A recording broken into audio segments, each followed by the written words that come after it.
Um, yes, thanks. Yes, so firstly, I learn how to use this. This is joint work with Abhishek Dave, who couldn't make it because he's in another continent. So I'm presenting this for him. And there are some similarities in this work with a couple of other papers here. So if you saw Leader's talk yesterday, we're really working in a similar tradition and using a similar toolbox. So there should be similarities. I will say I know there are probably like a handful of experts in this room. Talk about this work with offline, but I will prioritize the general audience in this talk. But I'll try to make some points about the comparison to other work, previous approaches, and related works in order to address those sorts of matters. Okay, so maybe just hands up, who's seen finite state automata before? Like non-deterministic finite automata, okay. Who's seen automata on infinite words before? Okay, excellent. That's most of the room, but not all. Okay, so what is an omega automaton? Well, it's just like a normal finite state automaton, but it runs on infinite words, or runs omega. So instead of stopping at some point, it just goes on forever. Okay? And there are many models of omega automata, but there's one particular model that we're going to study, which are the alternating parity automata. So if you know about other models, but they know about this one, this is somehow combining all the beautiful features of all models to get nice symmetric class of automata. So here we have alternation. States may be existentially or universally branching. So in usual non-deterministic automata, at any state, you can just choose one of the successors to go to and give a choice. But here we also have the dual of that. To be accepting from that state, you have all your successors have to be accepting. So you have existential and universal non-determinism. Each state is colored by a natural number, which is something like its priority, and the acceptance condition is parity. So what does that mean? If you have an infinite one along a word, then this is accepting for us just the smallest color occurring infinitely often is even. In other texts, you may see different conventions here. They may take the largest, they may take either anyone takes odd, but you could do that. But these are all obviously equivalent. I'll stick to this convention. I'm glossing over the formalities of exactly how you define word acceptance. You should use a game theoretic formulation. I will say more on that later. And another way of thinking about this, just to relate it to usual regular concrete finite words, is you can see you have this kind of cleaning theorem or clean closure theorem for omega regular languages. A language is recognized by one of these objects just if it can be written as a union of languages of this form, where AI, BI are just usual regular languages. We're going to the finite words. Okay. So this is quite a robust definition, and we broadly call such languages omega regular. Like I said, there are many equivalent models of these class of languages, but this particular model is nice for logicians because it's very symmetric. You have the symmetry between alternating and existential, and you also have the symmetry between odd and even. This is very appealing for that reason. Let's see some examples. Okay, here are two alternating parity automata, and I'm going to use pretty much this taxonomy throughout. So the key is on the right-hand side. If you can't see the colors, I'm sorry, but I'll try to explain it as much as possible. So I'm writing blue for existential states and I guess pink for universal states, and green for even numbers and N for odd numbers. I guess that's syntactic sugar. Two alternate parity numbers. The first one is recognizing a language that have words that have finitely many A's. Okay. How is it doing that? Well, if you look at it, the initial state X can read anything, A and B's, but if it stays there forever, note that its color is 1, which is not even. So it will reject. The only way it can accept is that it eventually abandons state X and goes to state Y. And once it goes to state Y, it can't go back. And its color is 2, and it only reads B's. So remember, if you've got finitely many A's, it's the same as saying we have a tail of B's. So it recognizes that language. Here we have infinitely many A's. This is actually quite simple. It's just a deterministic total automaton. But now the color is the thing that's distinguishing A's from B's here. Here, the color is saying that you have to visit X infinitely often. That's another way of thinking about it. And the only way you visit X is if you read A. Okay, that's intuitive. And of course, the feature we've not used yet is universal non-determinism. So we can also now take both of these and actually kind of put them in conjunction with the universal state. So remember, the universal state accepts if all of its successors accept. So in this setting, you have to satisfy both these conditions. Now, once again, this is still omega regular. You can convert it into some other automaton that doesn't use a universal determinism, but this is a nice composition mechanism. We're very free to compose things in this setting. Okay. So in this work, we want to do a logic or reasoning about such automata. So we need a way to talk about them and write them. And so we're going to use expressions with fixed points. This is an old idea. There's nothing new in this. In particular, there are modal logics, such as the new calculus, especially its linear time restriction, that are doing pretty much a similar thing to talk about omega languages too. So here, we're thinking about this as expressions that compute languages of infinite words, in the same way that regular expressions compute languages of finite words. So you can see the interpretation below. You can think of this capital X, the variables, as ranging over languages of infinite words. We also have this action here, which just prepends a letter to all words in a language. We have the empty language, we have unions of languages, and then dually we have the universal language and intersections of languages. Right? So things that are in the same column are dual to each other. And most interestingly, we have these fixed point constructors. And you can think of the mu as computing the least fixed point of the operator defined by lambda xe, and mu xe is defining the greatest fixed point of the operator defined by lambda xe. That's what's written down here. Okay. Of course, the implicit here is that this is well defined, that the fixed points exist. And the reason for that is because if you think of the complete lattice of omega languages, all of these operations are monotone. And therefore, the induced operator of monotone, and we have this wonderful Master-Tarski theorem underlying this, telling us that these least and greatest fixed points always exist. Okay. So let's see these examples again. And let's see how we can write down these automatized expressions. I am not giving you a formal translation because it's a bit annoying to write, but instead, I've made heavy use of colors to convince you that this is possible in general. So here we have the same automata, and we have expressions written below. And here we have the same automata and expression written here. And you can see that there's some now non-trivial kind of interdependencies between fixed points, and in general, this can become quite complex. I should say quickly, well, not quickly, I should say that actually, well, this is a very easy translation to define. The equivalent between automaton and an expression is not immediate. It's kind of standard now, but it's not immediate. And actually, for later reasons, I'll get into that a little bit. So we saw it in his talk yesterday, that when you're working with fixed point formulas or fixed point expressions, it's very convenient to have a notion of evaluation given by a game theoretic formulation. And we will do the same thing here. So we'll have an evaluation game. Again, with two players, Eloise and Abelard, and unlike in that talk, we have positions given to us by pairs. The right component will be things taken from our syntax. So here for us, expressions, for her, it was formulas. The left component will be something that might inhabit the semantic interpretation of our syntax. This is always a general approach. In that sense, we're doing the same thing. And then we have the gameplay. And the gameplay is given to us by this table. And the idea is a little bit like Tarski truth games. So if you've seen just Tarski games, the first order logic, it's really the same idea. So you should think of Eloise as trying to show that this word belongs to this language. Abelard is trying to show that it doesn't belong to the language. So if you're at a union or disjunction, then Eloise will choose the component in which W belongs, dually for the intersection. Okay. Where this differs, exactly like in Weaver's thought, is how we handle fixed points, because we don't do anything. We simply unfold. It's a deterministic transition. It doesn't matter which player owns the position. We just unfold. Of course, such a game can't a priori doesn't distinguish least and greatest fixed points. That's handled by a parity condition.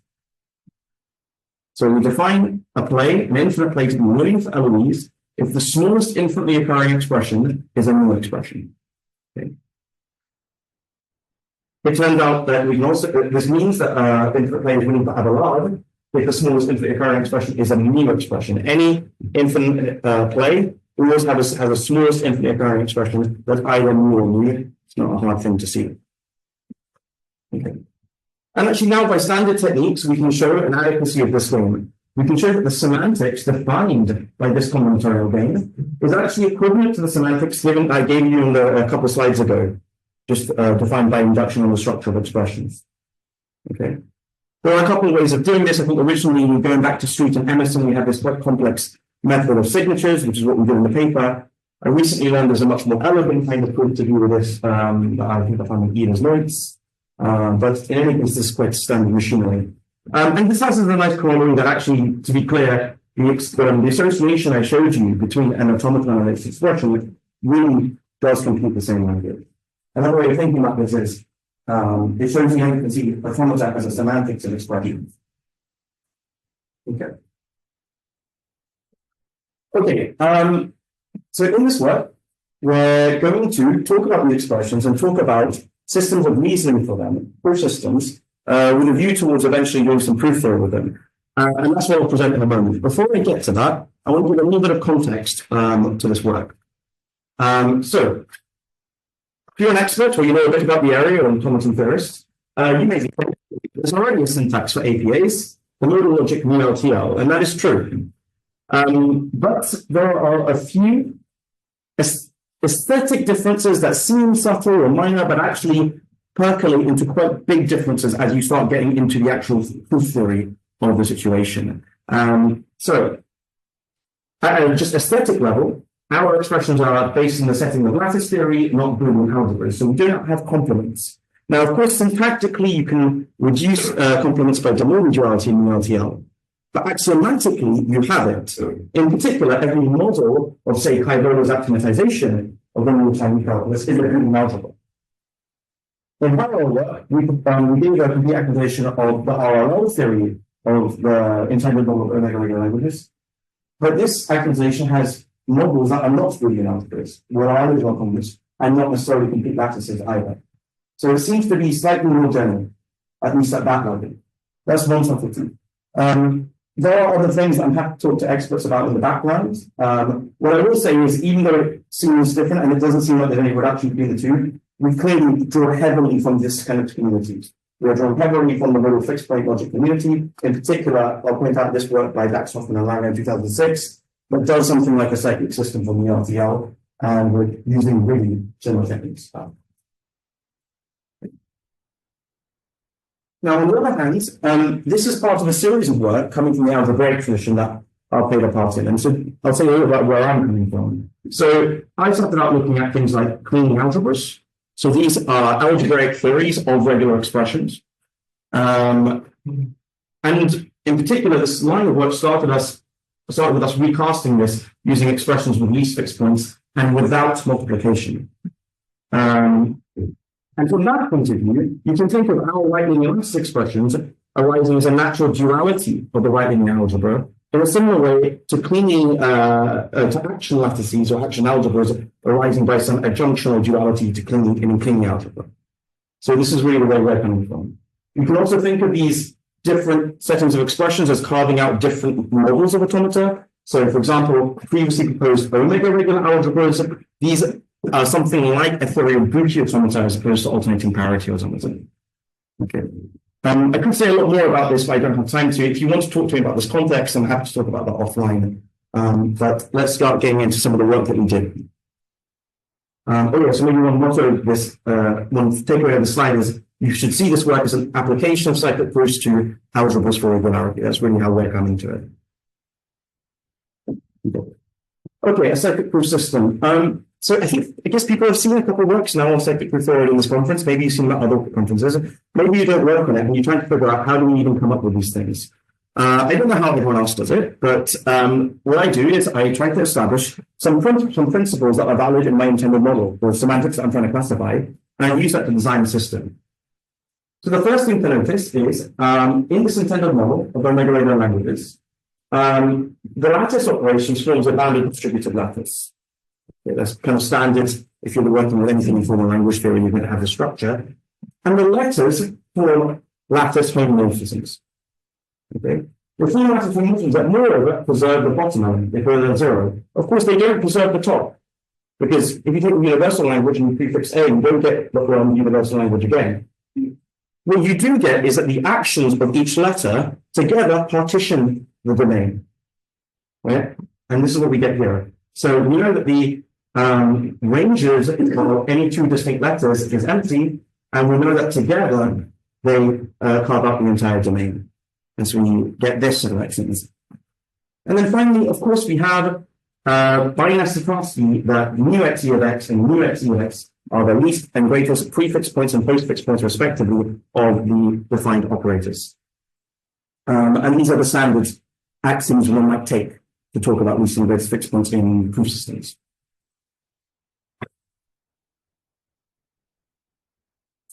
Okay, now let's turn this into a proof system. So let's start from that setting of bounded distributed lattices. This is pretty standard and very, very well understood proof theoretically. We can work with two-sided sequence. We work with sequence of sets because we're doing cyclic proofs. It's necessary to have a good notion of regularity.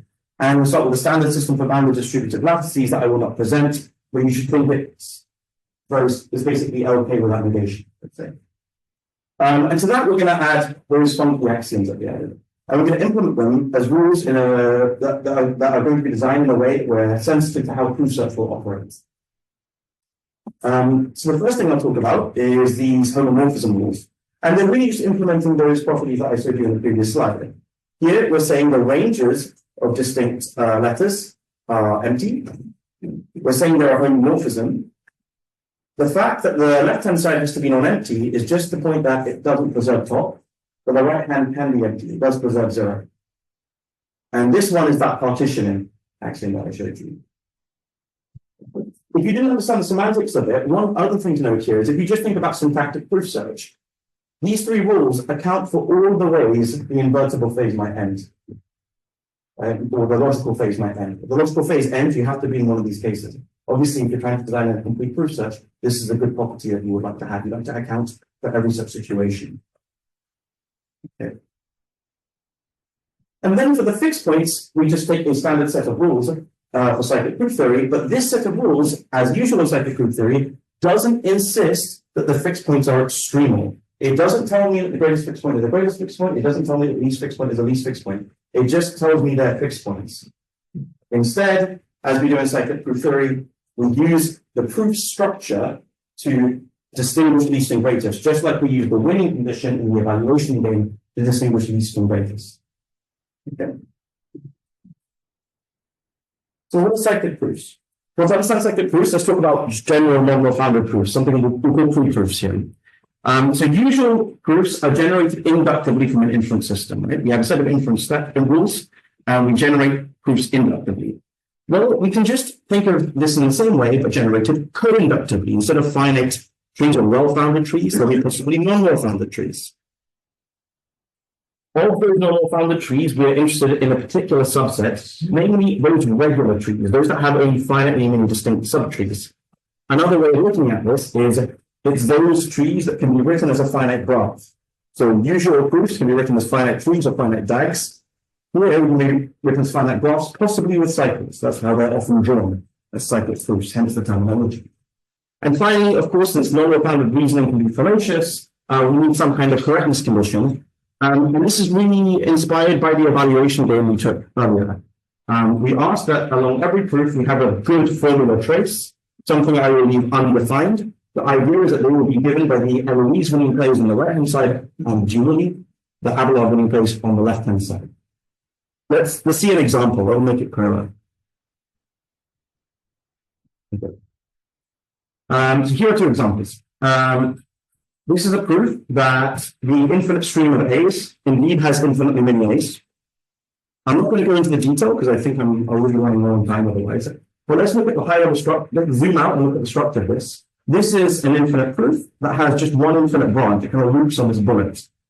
And along this infinite branch, I've indicated in orange the good formula trace, or sometimes called the progressing formula trace.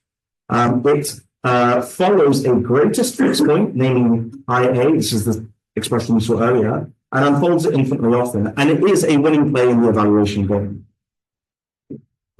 Another way of saying kind of the same thing is to say that the infinite string of A's does not have finitely many A's. If I take the intersection of the language of words with finitely many A's and the infinite string of A's, I don't get anything.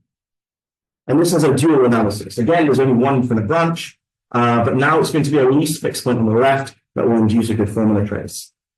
Both of these examples are quite simple in terms of their cyclic structure and trace structure, but in general, very, very complex things can happen. So, for example, here is a proof that every word has either finitely or infinitely many A's. Okay. The thing to take away from here is, in the previous examples, we only had one infinite branch, right? Now we have continuum many, indexed by binary strings, depending on whether you go through bullet or circle. Now, for every one of those, you have to show that there's a good formula trace, and the analysis here is actually a little bit more involved. So you have to do analysis based on whether your infinite branch eventually only loops on bullet, in which case you can follow the green trace, eventually only loops on the circle, then you can follow the orange trace. But if you alternate between the two, you have to take green or blue, depending on the loop you're taking, and you better not take the orange one. So all the kind of complexity can happen. Nonetheless, I've not written it down, but I should emphasize that proof checking is still decidable. So if you're given a regulatory proof, a representation of regulatory proof, you can decide in polynomial space whether the correctness condition is satisfied. Okay. So I think I'm getting a bit bad on time, so I'm going to just state methodological results and not say anything about the proofs. But the methodological results are obtained by eventually by reduction of the valuation gains, but also by very standard methods, originating from the Radinsky-Valukiewicz seminal paper of 96 on the mu calculus. So soundness can be done by a straightforward reduction to evaluation gains, and it's sort of like a proof by contradiction. So if you do have a distinguishing word, so a word in this language that's not in this language, then you can actually use the adequacy of evaluation gains to construct appropriate strategies that you can play against each other, that will then determine an infinite branch through the pre-proof that can't have a good trace. And this is what's going to show us soundness.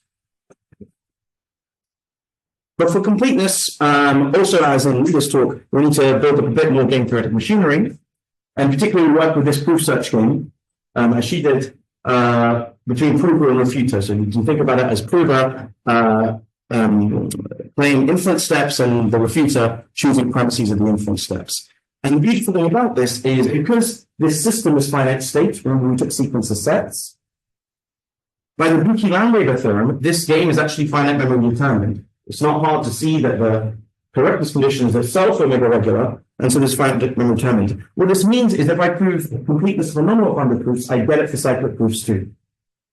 Right? So somehow those are the same. So there's very powerful machinery in the background that's being used. And then we have a completeness result full of guarded expressions, similar to that. This is not an issue for us, very easy to show guarded adequacy here.